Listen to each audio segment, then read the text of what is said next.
This is one of the longest and most heated debates in modern history.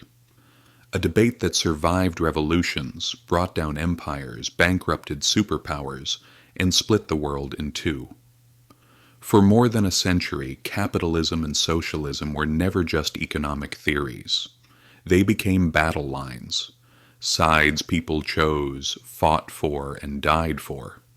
But there's a truth that almost no one likes to talk about.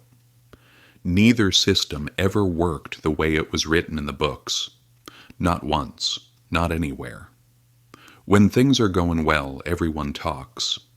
But the real truth only shows itself under pressure, in war, in famine, in inflation, in collapse. And every time the polished theories crack, revealing the raw reality underneath. Our story begins long before the words capitalism or socialism even existed. For most of human history, there was no such thing as an economy. There was survival. Kings ruled everything. Landowners controlled wealth. Peasants worked just to avoid starving. Life moved slowly. Change was rare. For thousands of years, the world was a zero-sum game. One person's gain meant another person's loss. Wealth came from land, labor, and war. Productivity was almost non-existent. The idea that ordinary people could become rich through trade or invention sounded absurd. Then the Industrial Revolution arrived, and it shattered everything. By the late 1700s, Britain was exploding with coal, iron, and capital. Machines replaced human muscle. Workshops turned into factories. And for the first time in history, a power once reserved for kings passed into the hands of ordinary people, private capital. People could now invest, take risks, and grow. Production exploded. Goods became abundant. Life improved for some and turned into hell for others. Cities choked on pollution. Children worked in factories. Slums became breeding grounds for disease. But no matter how dark it looked, one fact couldn't be denied. Capitalism produced wealth faster and on a larger scale than the world had ever seen. And it was exactly at this moment that socialism emerged. Not as a dream, but as a reaction. In the mid-1800s, Marx and Engels looked at the smokestacks, the strikes, the factory floors soaked in sweat and blood, and said this: the problem wasn't people, it was the system itself. To them, capitalist wealth was nothing more than stolen labor. If workers owned the factories, if profits were shared, if production served human needs instead of private gain, everything would change. Equality would arrive. Justice would follow. And at the time, to millions of people, those ideas truly sounded like justice. But theory and real life are not the same thing. The first serious attempt at socialism didn't happen in a classroom. It happened in the ruins of an empire. After 1917, Lenin inherited a Russia that was hungry, exhausted, and backward. The old order had collapsed. A new system had to be built, and the Soviets built it. Everything became state-owned: land, factories, banks.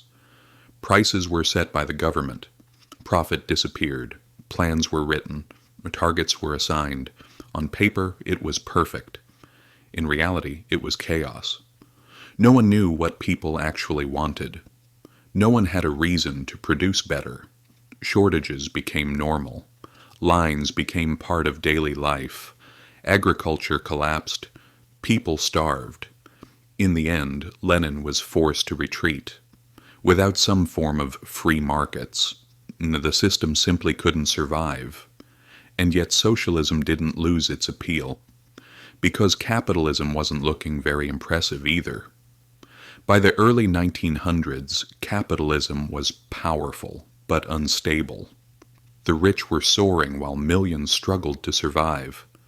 Speculation spread everywhere, and in 1929 the system cracked.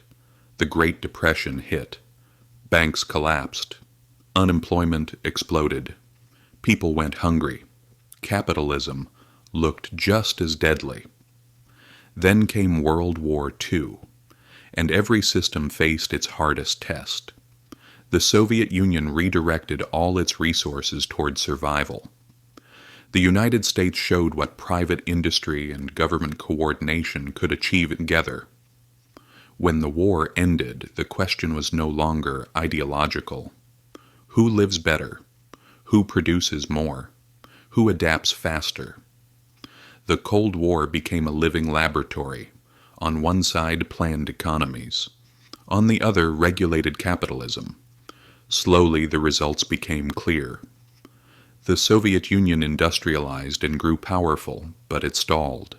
Innovation stopped. Consumer goods lagged behind.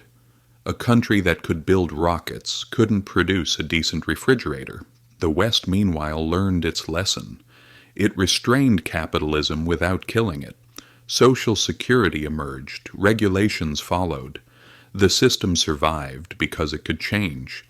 When the Berlin Wall fell, it looked like the debate was over. But it wasn't.